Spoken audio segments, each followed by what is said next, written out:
നമസ്കാരം. Customs act 1962 ഒരു പ്രധാന ഭാഗത്തെക്കുറിച്ചാണ് നമ്മൾ ഇന്ന് സംസാരിക്കുന്നത്. സെപ്റ്റംബർ 16, 2025 വരെയുള്ള ഭേദഗതികളൊക്കെ ഉൾപ്പെടുത്തിയിട്ടുള്ളതാണ്. അതെ. നിങ്ങൾ പങ്കുവച്ച വിവരങ്ങളുടെ അടിസ്ഥാനത്തിൽ നമ്മൾ ഇന്ന് ഫോക്കസ് ചെയ്യുന്നത് അധ്യായം 16 ആണ്. കുറ്റകൃത്യങ്ങളും പ്രോസിക്യൂഷനുകളും, ഒഫൻസസ് ആൻഡ് പ്രോസിക്യൂഷൻസ്. ശരിയാണ്. ഇത് വളരെ പ്രധാനപ്പെട്ട ഒരു ചാപ്റ്ററാണ്. ശരിക്കും പറഞ്ഞാൽ കസ്റ്റംസ് നിയമത്തിന്റെ പല്ലുകൾ എന്ന് വേണമെങ്കിൽ ഇതിനെ പറയാം. അതെ, നിയമം ലംഘിച്ചാൽ എന്ത് സംഭവിക്കുമെന്ന് പറയുന്ന ഭാഗം. കൃത്യമായി പറഞ്ഞാൽ നമ്മുടെ ലക്ഷ്യം എന്താന്ന് വെച്ചാൽ കസ്റ്റംസ് നിയമപ്രകാരം എന്തൊക്കെയാണ് കുറ്റങ്ങൾ, അതിന്റെ ശിക്ഷകൾ എന്തൊക്കെ, പിന്നെ ഈ കേസുകളൊക്കെ എങ്ങനെയാണ് മുന്നോട്ടു പോവുക, ഇതൊക്കെയൊന്ന് മനസ്സിലാക്കുക. ശരി, അപ്പൊ നമുക്ക് വിശദമായിട്ട് തന്നെ നോക്കാം. അടിസ്ഥാനപരമായ ചില കാര്യങ്ങളിൽ നിന്ന് തുടങ്ങാം. അതായത് നമ്മൾ കൊടുക്കുന്ന ഡോക്യുമെന്റ്സ്, ഉദ്യോഗസ്ഥരുമായിട്ടുള്ള നമ്മുടെ ഇടപെടൽ, ഇതിലൊക്കെ വരുന്ന വീഴ്ചകൾ, അതും കുറ്റമാണെന്ന് പറയുന്നുണ്ടല്ലോ അല്ലേ? തീർച്ചയായും. തുടക്കത്തിൽ തന്നെ അത് വ്യക്തമാക്കുന്നുണ്ട്. വകുപ്പുകൾ 132, 133, 134 ഒക്കെ ഇതിൽപ്പെടും. ഇപ്പോൾ വകുപ്പ് 132 പറയുന്നത് നമ്മൾ കസ്റ്റംസിന് തെറ്റായ ഒരു ഡിക്ലറേഷൻ കൊടുക്കുക, അല്ലെങ്കിൽ ഒരു വ്യാജ ഡോക്യുമെന്റ് ഉണ്ടാക്കുകയോ ഉപയോഗിക്കുകയോ ചെയ്യുക, ഇതൊക്കെ കുറ്റമാണ്.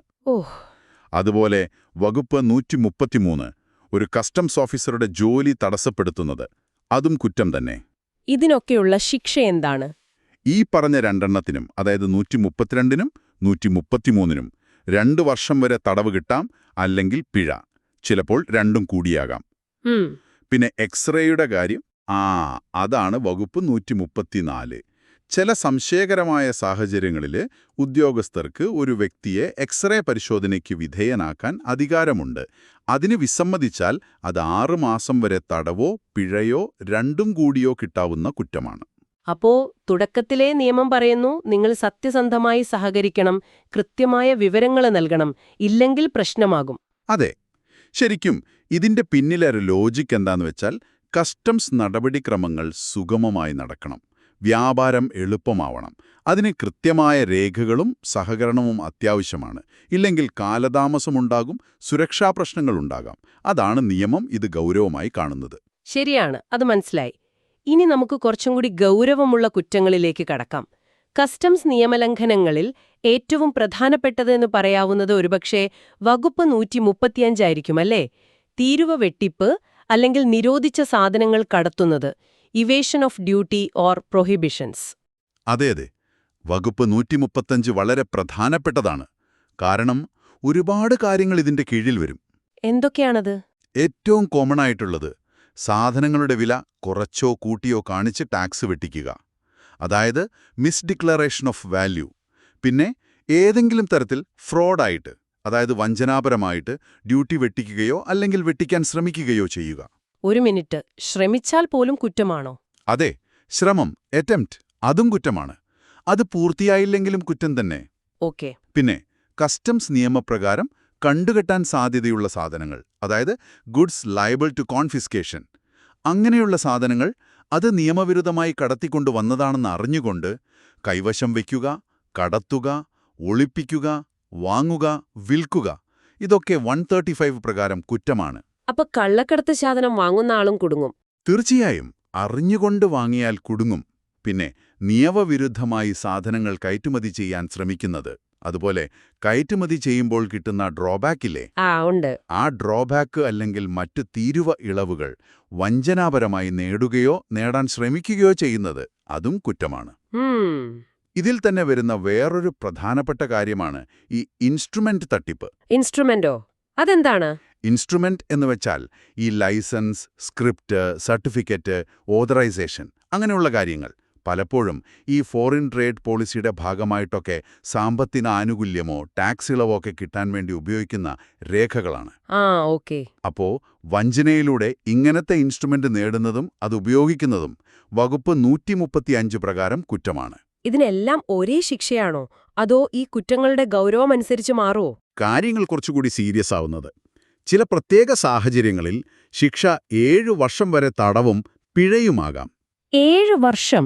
അതെ. മാത്രമല്ല, സാധാരണഗതിയിൽ കോടതിക്ക് വളരെ ശക്തമായ കാരണം ബോധിപ്പിക്കാൻ പറ്റിയില്ലെങ്കിൽ മിനിമം 1 വർഷത്തെ തടവ് നിർബന്ധമാണ്. ഏതൊക്കെയാണ് ഈ കടുത്ത ശിക്ഷ കിട്ടുന്ന സാഹചര്യങ്ങൾ? പ്രധാനമായിട്ടും 5 സാഹചര്യങ്ങളിലാണ് ഈ 7 വർഷം വരെയുള്ള ശിക്ഷ വരുന്നത്. 1. ഈ കുറ്റകൃത്യത്തിൽ ഉൾപ്പെട്ട സാധനങ്ങളുടെ മാർക്കറ്റ് വില അത് 1 കോടി രൂപയിൽ കൂടുതലാണെങ്കിൽ. ഓഹോ, 1 കോടി? 2. വെട്ടിക്കാൻ ശ്രമിച്ച ഡ്യൂട്ടി അത് 50 ലക്ഷം രൂപയിൽ കൂടുതലാണെങ്കിൽ. 3. ഗവൺമെന്റ് നോട്ടിഫൈ ചെയ്ത നിരോധിത സാധനങ്ങൾ, ഉദാഹരണത്തിന് അപകടകരമായ വസ്തുക്കൾ അല്ലെങ്കിൽ രാജ്യസുരക്ഷയെ ബാധിക്കുന്നവ, അങ്ങനെയുള്ളവയാണെങ്കിൽ. ശരി. 4. വഞ്ചനാപരമായി നേടിയ ഡ്രോബാക്കോ മറ്റ് ടാക്സ് ഇളവുകളോ 50 ലക്ഷം രൂപയിൽ കൂടുതലാണെങ്കിൽ. 5. നേരത്തെ പറഞ്ഞ ഇൻസ്ട്രുമെന്റ് ഇല്ലേ, ആ ഇൻസ്ട്രുമെന്റ് തട്ടിപ്പിലൂടെ നേടിയെടുത്ത ടാക്സ് ബെനിഫിറ്റ് 50 ലക്ഷം രൂപയിൽ കൂടുതലാണെങ്കിൽ.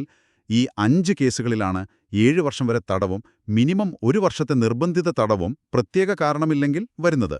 അപ്പോ ഈ പരിധിയിൽ വരാത്ത താരതമ്യേന ചെറിയ തുകയുടെ കേസുകളിലോ? അങ്ങനെയുള്ള കേസുകളിൽ ശിക്ഷ 3 വർഷം വരെ തടവോ പിഴയോ അല്ലെങ്കിൽ രണ്ടും കൂടിയോ ആകാം.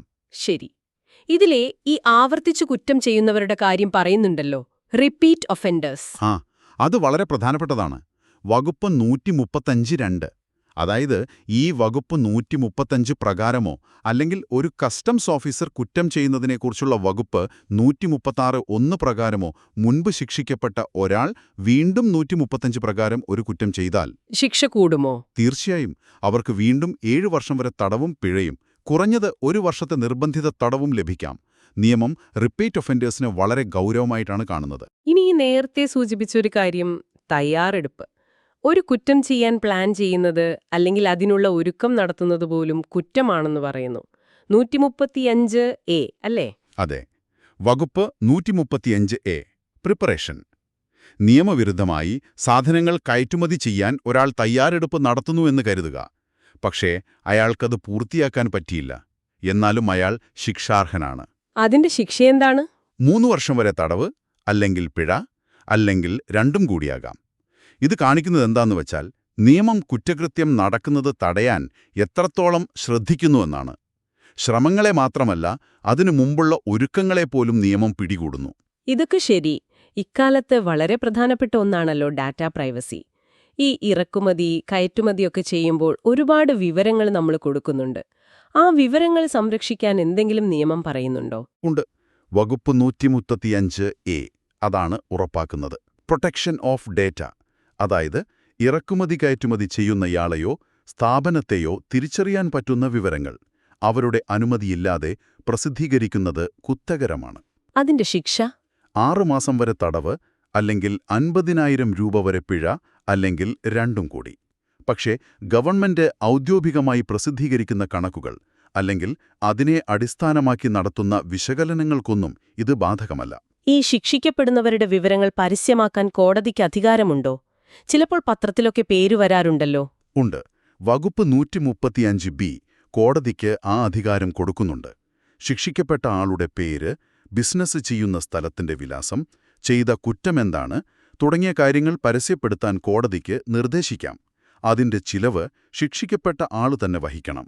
എപ്പോഴാണിത് ചെയ്യുക? പക്ഷേ ഒരു കണ്ടീഷനുണ്ട്. അപ്പീൽ കൊടുക്കാനുള്ള സമയപരിധിയൊക്കെ കഴിഞ്ഞിട്ടേ ഇത് ചെയ്യാൻ പാടുള്ളൂ. മറ്റുള്ളവരെ പിന്തിരിപ്പിക്കുക എന്നൊരു ലക്ഷ്യം കൂടി ഇതിനുണ്ട്. ഓക്കെ. അപ്പോൾ നമ്മൾ സാധാരണക്കാരുടെയും വ്യാപാരികളുടെയും ഭാഗത്തുള്ള കുറ്റങ്ങൾ കണ്ടു. ഇനി മറുവശം നോക്കാം. ഈ നിയമം നടപ്പാക്കേണ്ട കസ്റ്റംസ് ഉദ്യോഗസ്ഥർ തന്നെ തെറ്റ് ചെയ്താൽ അവർക്ക് ശിക്ഷയുണ്ടോ? തീർച്ചയായും. വകുപ്പ് 136 അതാണ് പറയുന്നത്. Offences by officers. നിയമം നടപ്പാക്കേണ്ടവർ തന്നെ തെറ്റ് ചെയ്യുന്നത് നിയമം വളരെ ഗൗരവമായിട്ടാണ് കാണുന്നത്. എന്തൊക്കെയാണ് ഉദ്യോഗസ്ഥർക്ക് വരാവുന്ന കുറ്റങ്ങൾ? പ്രധാനമായും 3 കാര്യങ്ങൾ. 1. ഏതെങ്കിലും തീരുവ വെട്ടിപ്പിനോ അല്ലെങ്കിൽ നിയമവിരുദ്ധമായ കടത്തിനോ ഒരു കസ്റ്റംസ് ഉദ്യോഗസ്ഥൻ സഹായിക്കുകയോ കണൈവ്സ് അതിൽ പങ്കാളിയാവുകയോ ചെയ്താൽ അതിന് 3 വർഷം വരെ തടവോ പിഴയോ അല്ലെങ്കിൽ രണ്ടും കിട്ടാം. രണ്ടാമത്തേത്? 2. ഒരു ന്യായമായ കാരണമില്ലാതെ ഒരാളെ ദ്രോഹിക്കാൻ വേണ്ടി പരിശോധിക്കുക, അറസ്റ്റ് ചെയ്യുക, സാധനങ്ങൾ പിടിച്ചെടുക്കുക, ഇങ്ങനെയുള്ള അധികാര ദുരുപയോഗം. ഇതിന് 6 മാസം വരെ തടവ് അല്ലെങ്കിൽ 1000 രൂപ വരെ പിഴ, അല്ലെങ്കിൽ രണ്ടും. 1000 രൂപ പിഴയോ? അത് കുറച്ച് കുറഞ്ഞു പോയില്ലേ? അതെ. ആ തുക ഒരുപക്ഷെ കാലഹരണപ്പെട്ടതാകാം. നിയമമുണ്ടാക്കിയ കാലത്തെ തുകയാണ്. പക്ഷേ ശിക്ഷയുണ്ട് എന്നത് പ്രധാനമാണ്. 3. ജോലി സംബന്ധമായി കിട്ടിയ രഹസ്യവിവരങ്ങൾ അനധികൃതമായി പുറത്തുവിടുന്നത്. അതിനും ഇതേ ശിക്ഷയാണ്. 6 മാസം വരെ തടവ്, അല്ലെങ്കിൽ 1000 രൂപ വരെ പിഴ, അല്ലെങ്കിൽ രണ്ടും. എന്തായാലും ഉദ്യോഗസ്ഥർക്കും ഉത്തരവാദിത്വം ഉറപ്പാക്കുന്നുണ്ട്. ഇനി ഈ കേസുകളൊക്കെ എങ്ങനെയാണ് കോടതിയിലേക്ക് എത്തുന്നത്? പ്രോസിക്യൂഷൻ നടപടികൾ എങ്ങനെയാണ്? അതിനും ചില ചിട്ടകളുണ്ട്.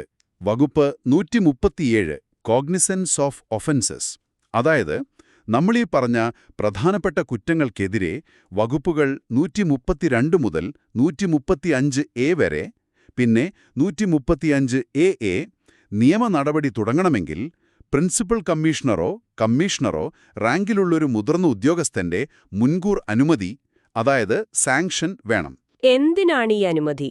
ഇത് ഒരുതരം ഫിൽട്ടറാണ്. ചെറിയ കാര്യങ്ങൾക്കൊക്കെ കേസിനു പോകാതെ ശരിക്കും ഗൗരവമുള്ള കേസുകൾ മാത്രം മുന്നോട്ടു പോകുന്നു എന്നുറപ്പാക്കാൻ. അതുപോലെ ഉദ്യോഗസ്ഥർക്കെതിരെയുള്ള കേസുകൾക്ക് വകുപ്പ് 136 കേന്ദ്ര സർക്കാരിന്റെയോ അല്ലെങ്കിൽ ഉയർന്ന ഉദ്യോഗസ്ഥരുടെയോ സാങ്ഷൻ വേണം. കേസുകൾ കോടതിയിൽ പോകാതെ ഒത്തുതീർപ്പാക്കാൻ വല്ല വഴിയുമുണ്ടോ? കോമ്പൗണ്ടിംഗ് ഉണ്ട്.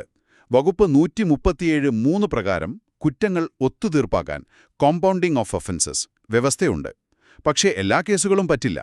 ചില ഗുരുതരമല്ലാത്ത കേസുകൾ, ആദ്യമായി ചെയ്യുന്ന കുറ്റങ്ങളൊക്കെയാണെങ്കിൽ പ്രതി ഒരു നിശ്ചിത തുക അടച്ചാൽ കേസ് അവസാനിപ്പിക്കാൻ പ്രിൻസിപ്പൽ ചീഫ് കമ്മീഷണർക്കും അധികാരമുണ്ട്.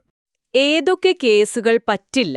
സാധാരണയായി ഈ 7 വർഷം വരെ ശിക്ഷ കിട്ടാവുന്ന ഗുരുതരമായ കുറ്റങ്ങൾ, നാർക്കോട്ടിക്സുമായി ബന്ധപ്പെട്ട കേസുകൾ, രാജ്യസുരക്ഷാ പ്രശ്നങ്ങൾ, പിന്നെ ഈ പറഞ്ഞ ഇൻസ്ട്രുമെന്റ് തട്ടിപ്പ്, മുൻപ് കോമ്പൗണ്ട് ചെയ്ത കേസിൽ വീണ്ടും പിടിക്കപ്പെടുന്നത്, ഇതൊന്നും കോമ്പൗണ്ട് ചെയ്യാൻ പറ്റില്ല. ഓക്കെ. പിന്നെ ഈ സംക്ഷിപ്ത വിചാരണയുടെ കാര്യം, സമ്മറി ട്രയൽസ്. വകുപ്പ് 138 ചില കേസുകൾ, അതായത് 3 വർഷം വരെ തടവ് ശിക്ഷ ലഭിക്കാവുന്ന കേസുകൾ പെട്ടെന്ന് തീർപ്പാക്കാൻ വേണ്ടി സംക്ഷിപ്ത വിചാരണ നടത്താം. നടപടിക്രമങ്ങൾ വേഗത്തിലാക്കാൻ ഇത് സഹായിക്കും. ഇനി നമുക്ക് തെളിവുകളുടെ കാര്യത്തിലേക്ക് വരാം. കസ്റ്റംസ് കേസുകളിൽ കുറ്റം തെളിയിക്കുന്നതിന് ചില പ്രത്യേകതകളുണ്ടെന്ന് കേട്ടിട്ടുണ്ട്. ചില അനുമാനങ്ങൾ, പ്രിസംഷൻസ് ഒക്കെ ഉണ്ടെന്ന്. അതെ, അത് വളരെ പ്രധാനപ്പെട്ട ഒരു ഏരിയയാണ്. കസ്റ്റംസ് നിയമത്തിലെ തെളിവ് സംബന്ധിച്ച വ്യവസ്ഥകൾ പ്രോസിക്യൂഷനെക്കുറിച്ച് എളുപ്പമാക്കുന്ന രീതിയിലാണ്. അതിലേറ്റവും പ്രധാനം വകുപ്പ് 138A ആണ്. കുറ്റകരമായ മാനസികാവസ്ഥയുടെ അനുമാനം, presumption of culpable mental state. അതെന്താണ് കൾപ്പബിൾ മെന്റൽ സ്റ്റേറ്റ്? സാധാരണ ക്രിമിനൽ നിയമത്തിൽ ഒരു കുറ്റം തെളിയിക്കണമെങ്കിൽ പ്രതിക്കത് ചെയ്യാനുള്ള ഉദ്ദേശം, ഇന്റൻഷൻ, അല്ലെങ്കിൽ അറിവ്, നോളജ്, അതായത് മെൻസ് റിയ ഉണ്ടായിരുന്നുവെന്ന് പ്രോസിക്യൂഷൻ തെളിയിക്കണം, സംശയത്തിനതീതമായിട്ട്. ശരി. പക്ഷേ കസ്റ്റംസ് നിയമത്തിലെ ഈ കുറ്റങ്ങൾക്ക് കോടതി അനുമാനിക്കും പ്രതിക്ക് അങ്ങനെ ഒരു മാനസികാവസ്ഥ, അതായത് കുറ്റം ചെയ്യാനുള്ള ഉദ്ദേശം, അറിവ്, ലക്ഷ്യം, അല്ലെങ്കിൽ അങ്ങനെ വിശ്വസിക്കാൻ കാരണമുണ്ടായിരുന്നുവെന്ന്. ഓ, അപ്പൊ തനിക്ക് അങ്ങനെ ഒരു ഉദ്ദേശമോ അറിവോ ഉണ്ടായിരുന്നില്ല എന്ന് തെളിയിക്കേണ്ടത് പ്രതിയാണോ? അതെ. The burden of proving that he had no such mental state shall be on the accused. ആ ഭാരം പ്രതിയുടെ മേലാണ്. ഇത് സാധാരണ ക്രിമിനൽ നിയമത്തിൽ നിന്നുള്ള വലിയൊരു വ്യത്യാസമാണ്. ഇത് പ്രോസിക്യൂഷനെ സഹായിക്കും, പക്ഷേ പ്രതിയുടെ അവകാശങ്ങളെക്കുറിച്ചുള്ള ചില ചോദ്യങ്ങളും ഉയർത്തുന്നുണ്ട്. ശരിയാണ്. ഇനി കസ്റ്റംസ് ഓഫീസർമാർ എടുക്കുന്ന മൊഴികൾക്ക് എന്തു വിലയാണുള്ളത്? വകുപ്പ് 138B അതാണ് പറയുന്നത്. ഒരു ഗസറ്റഡ് റാങ്കിലുള്ള കസ്റ്റംസ് ഓഫീസർക്ക് അന്വേഷണത്തിന്റെ ഭാഗമായി ഒരാൾ നൽകുന്ന ഒപ്പിട്ട മൊഴി ചില പ്രത്യേക സാഹചര്യങ്ങളിൽ കോടതിയിൽ തെളിവായി പരിഗണിക്കാം. എപ്പോഴൊക്കെയാണത്? ഉദാഹരണത്തിന്, മൊഴി കൊടുത്ത ആൾ മരിച്ചുപോയാൽ, അല്ലെങ്കിൽ അയാളെ കണ്ടുപിടിക്കാൻ പറ്റുന്നില്ലെങ്കിൽ, അല്ലെങ്കിൽ അയാൾക്ക് കോടതിയിൽ വന്ന് മൊഴി തരാൻ പറ്റാത്ത അവസ്ഥയാണെങ്കിൽ, അല്ലെങ്കിൽ മറ്റേ കക്ഷി നേരിട്ട് അയാളെ ഒഴിവാക്കുകയാണെങ്കിൽ, അതുമല്ലെങ്കിൽ വലിയ കാലതാമസമോ ചെലവോ ഇല്ലാതെ അയാളെ ഹാജരാക്കാൻ പറ്റില്ലെന്ന് കോടതിക്ക് തോന്നിയാൽ, ഈ സാഹചര്യങ്ങളിലൊക്കെ ആ പഴയ മൊഴി തെളിവായി എടുക്കാം.